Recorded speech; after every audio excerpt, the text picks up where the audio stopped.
రాజధానిలో పలు ప్రాజెక్టు నిర్మాణ పనులను మంత్రి నారాయణ పరిశీలించారు. విదేశీ పర్యటన ముగించుకుని రాష్ట్రానికి వచ్చిన ఆయన వెంటనే క్షేత్ర పర్యటనకు వెళ్లారు. సీడ్ యాక్సిస్ రోడ్డును హైవేకు కలిపే స్టీల్ బ్రిడ్జ్ నిర్మాణ పనులను ముందుగా పరిశీలించారు. ఆ తర్వాత గుంటూరు ఛానల్పై సీడ్ యాక్సిస్ రోడ్డుకు అనుసంధానించే వంతెన నిర్మాణాన్ని చూశారు. 2 వంతెనల పనులు త్వరగా పూర్తి చేయాలని కాంట్రాక్టు సంస్థ ప్రతినిధుల్ని ఆదేశించారు.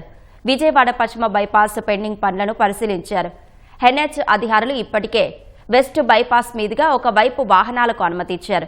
పెండింగ్ పనులు పూర్తయితే వెస్ట్ బైపాస్ రోడ్డు 2 వైపులా వాహనాలు అనుమతించవచ్చు.